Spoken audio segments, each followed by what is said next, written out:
अस्सलामुअलैकुम, welcome back to the coders. उम्मीद है आप सब खैरियत से होंगे। तो लास्ट वीडियो में हमने डिस्कस किया था ऑपरेटर्स के बारे में और मुख्तलिफ ऑपरेटर्स देखे थे। अगर किसी ने वो वाली वीडियो नहीं देखी तो ऊपर लिंक आ रहा है, अभी जाके उसको देख लें। आज की वीडियो में हम डिस्कस करने वाले हैं स्ट्रिंग के बारे में, स्ट्रिंग स्लाइसिंग के बारे में और स्ट्रिंग के कुछ फंक्शंस के बारे में। तो बिना टाइम वेस्ट किए चलिए चलते हैं अपनी नोटबुक की तरफ।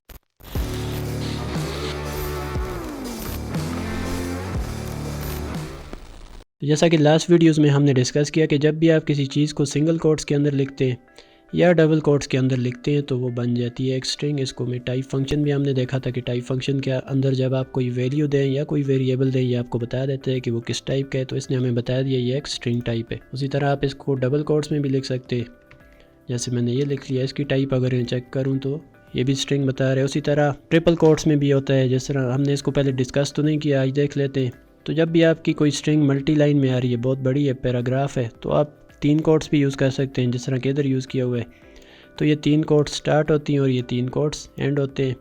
और ये आप देख सकते हैं, ये मल्टी लाइन हमारा कोई भी वैल्यू आ गई, कोई भी स्ट्रिंग आ गई। अगर मैं इसकी टाइप देख लूँ तो ये मुझे बता देगा इसकी टाइप भी स्ट्रिंग है। इसको मैं प्रिंट करवा के भी आपको दिखा सकता हूँ। फिलहाल आप देख रहे होंगे कि बहुत सी लाइंस चेंज हुई हैं, बीच में टैब का स्पेस भी है। तो ये चीज़ें भी हम आगे जाके डिस्कस करने वाले हैं।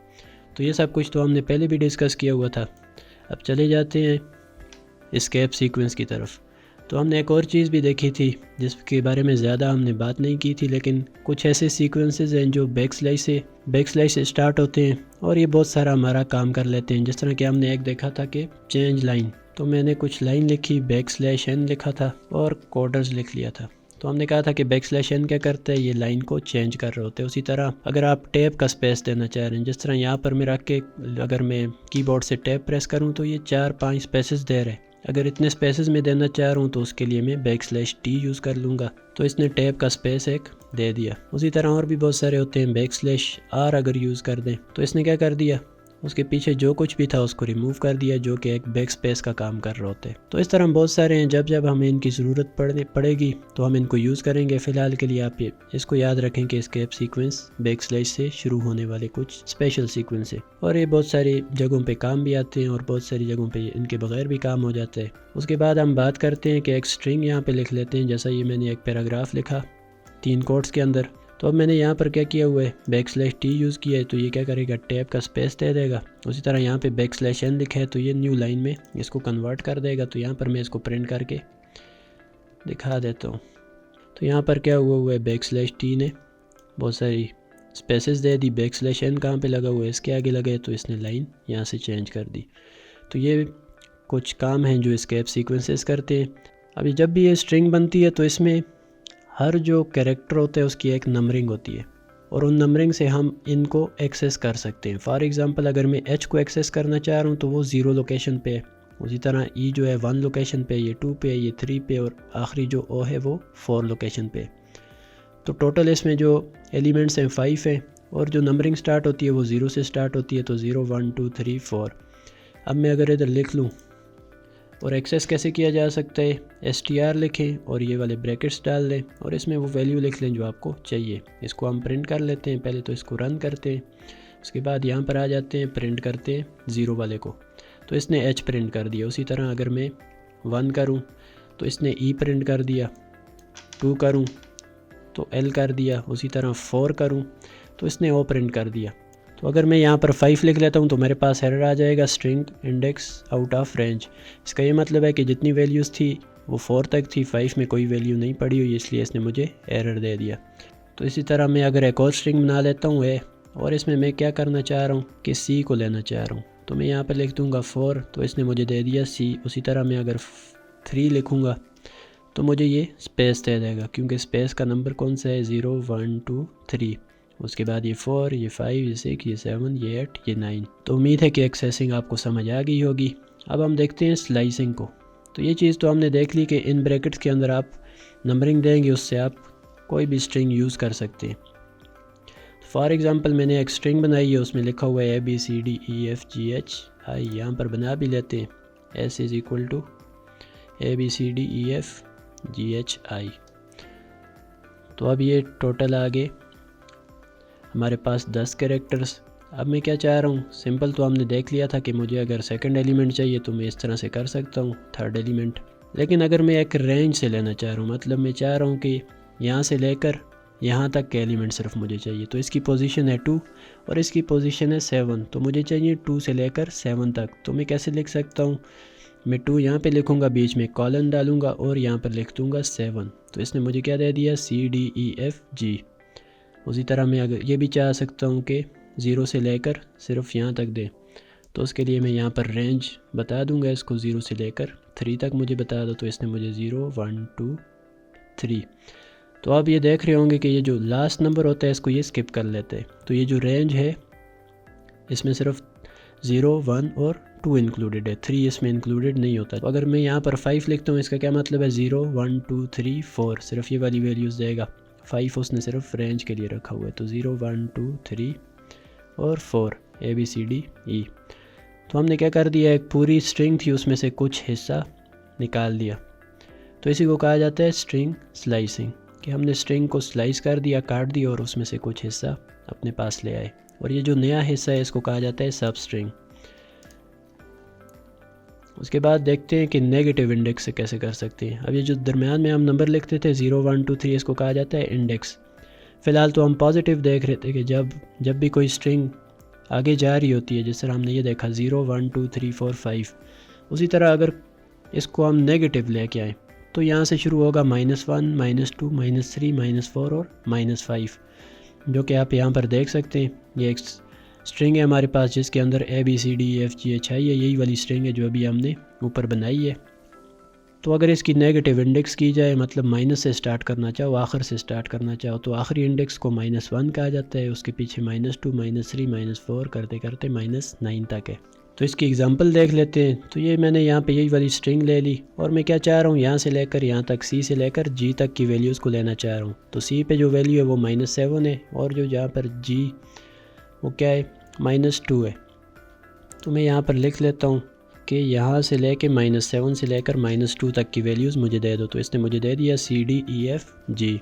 तो ये थी नेगेटिव स्लाइसिंग। पॉजिटिव स्लाइसिंग यहाँ से स्टार्ट होती है, 0 से स्टार्ट होती है, और नेगेटिव हमेशा -1 से और एंड से स्टार्ट होती है।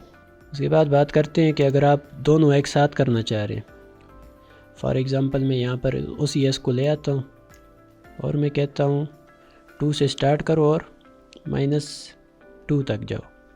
तो इसका क्या मतलब हो गया कि पॉजिटिव में 2 कहाँ था, 0 1 2 के C से स्टार्ट करो, तो इसने C से स्टार्ट किया, और -2 तक जाओ, -2 कहाँ था, G तक था, तो इसने मुझे वहाँ तक रिज़ल्ट दे दिए।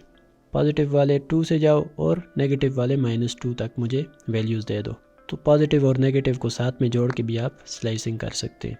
उसके बाद देखते हैं कि स्टेप्स के साथ, अब जब भी हमने ये डिस्कस किया था ये टॉपिक, तो हमने देखा था कि स्लाइसिंग में 3 चीज़ें, एक स्टार्ट कहाँ से करना है, दूसरा स्टॉप कहाँ पे होना है, तीसरा स्टेप। लेकिन स्टेप को हमने अभी तक यूज़ नहीं किया, अभी उसको भी हम यूज़ कर लेते हैं। फॉर एग्ज़ाम्पल आप चाह रहे हैं कि मुझे कौन सी वैल्यू चाहिए जो सेकंड इंडेक्स पे पड़ी है, फिर उसके बाद अगले वाली मुझे नहीं चाहिए, उससे आगे वाली चाहिए, उसके बाद उससे आगे वाली भी नहीं चाहिए, उससे आगे वाली चाहिए। तो आप यहाँ पे स्टेप करना चाह रहे हो कि दरमियान वाली को स्किप करके मुझे जाना है, तो इसके लिए आप दे सकते हो 2 का स्टेप। 2 का स्टेप का क्या मतलब है कि हर दूसरी वैल्यू मुझे चाहिए। तो यहाँ पर मैं दोबारा कर लेता हूँ S, 2 से लेकर 7 तक मुझे वैल्यूज़ चाहिए और स्टेप होगा 2 का। तो जैसे ये मैंने किया, मुझे क्या दे दिया, C, E और G। उसी तरह अगर मैं यहाँ पर 1 का स्टेप दूंगा तो मुझे सारी वैल्यूज़ देगा, C D E F G। 1 का स्टेप का क्या मतलब है कि हर एक वैल्यू। 2 के स्टेप का मतलब है हर दूसरी वैल्यू। उसी तरह मैं अगर इसको ये कहूँ कि हर तीसरी वैल्यू दो मुझे, तो इसने मुझे क्या दिया, C, उसके बाद 2 छोड़ दी, F पे चला गया, उसके बाद आगे की वैल्यू थी तो उसको उसने स्किप कर दी और C और F मेरे पास आ गया। तो इसको कहा जाता है स्लाइसिंग विद स्टेप्स। उसी तरह हम एक और काम कर सकते हैं। सबसे पहले तो मैं यहाँ पर स्ट्रिंग को लिख लेता हूँ। आप अगर चाह रहे हो कि पूरी की पूरी स्ट्रिंग प्रिंट हो जाए तो एक तरीका तो ये S को प्रिंट कर दो, दूसरा तरीका आप चाह रहे हो स्लाइसिंग करूँ लेकिन कोई लिमिट ना दूँ, तो आपने यहाँ पे ना स्टार्ट दिया ना एंड दिया, और इसको अगर आप प्रिंट करें तो भी आपको पूरी की पूरी स्ट्रिंग मिलेगी। अब मैं यहाँ पे स्टेप लगाना चाह रहा हूँ कि अगर मैं 2 का स्टेप लगाऊंगा तो मुझे हर दूसरी वैल्यू देगा, उसी तरह अगर 3 डालूंगा तो हर तीसरी वैल्यू देगा, 4 डालूंगा हर चौथी वैल्यू देगा। तो ये इस तरह से चलता जा रहा है। अब अगर हम यहाँ पर -1 दें तो क्या होगा, तो इसको जैसे ही मैं रन करता हूँ तो इसने क्या कर दिया, रिवर्स कर दिया स्ट्रिंग को। तो इसने -1 का स्टेप दे दिया, जिसका ये मतलब है कि पूरी की पूरी मुझे स्ट्रिंग चाहिए लेकिन उल्टी चाहिए, तो इसने रिवर्स कर दिया। और ये सबसे आसान तरीका है किसी भी स्ट्रिंग को रिवर्स करने का। इसके बाद देखते हैं कि कुछ फंक्शंस जो कि हम स्ट्रिंग पे यूज़ कर सकते हैं। उसमें हमने जो सबसे पहला फंक्शन देखा था, सबसे पहले तो यहाँ पर एक स्ट्रिंग बना लेते हैं जिसमें लिख लेते हैं द कोडर्स। तो ये एक स्ट्रिंग मैंने बना ली। तो एक फ़ंक्शन तो हमने पहले से डिस्कस किया था, लेंथ फंक्शन। तो ये क्या करता है, आपको लेंथ बताता है कि इसमें कितने एलिमेंट्स हैं। तो 3 ये थे, 4 5 6 7 8 9 और ये स्पेस 10। तो लेंथ फंक्शन आपको बता देता है कि आपकी स्ट्रिंग की लेंथ कितनी है। उसी तरह एक और फंक्शन है स्ट्रिंग डॉट स्प्लिट। तो स्प्लिट फंक्शन जब भी आप लगाएंगे आप इसको बताएंगे कि स्प्लिट किस चीज़ से करना है। अगर मैं यहाँ पे दे देता हूँ सी से स्प्लिट करो, तो इसका क्या मतलब हो गया कि इसने इस स्ट्रिंग को 2 हिस्सों में डिवाइड कर दिया। पहला हिस्सा है द और साथ में ये स्पेस, उसके बाद सी से इसने कट कर दिया और सी के आगे जो दूसरा हिस्सा था। तो एक स्ट्रिंग से इसने 2 स्ट्रिंग्स बना ली। अब ये आप देख रहे होंगे साइड पे ये क्या चीज़ है, तो ये आने वाली वीडियोस में आप देख लेंगे, ये लिस्ट बन गई है एक। तो इसी तरह मैं इसको स्पेस से भी स्प्लिट कर सकता हूँ। इसकी सबसे आसान और सबसे समझ आने वाली एग्जांपल ऐसे है कि आपके पास कोई डेटा पड़ा हुआ है इस तरह से, first value, second value, third value, और आप ये चाह रहे हो कि इसको कामा से सेपरेट कर लो। तो आप यहाँ पे कर सकते हो कि स्प्लिट बाय कामा। तो ये क्या कर देगा, आपको 3 अलग वैल्यूज़ निकाल के दे देगा और कामा जहाँ कामा आएगा वहाँ से आपको स्प्लिट करके दे देगा। उसी तरह एक और फंक्शन है स्ट्रिंग का कि स्ट्रिंग डॉट स्टार्ट्स विद।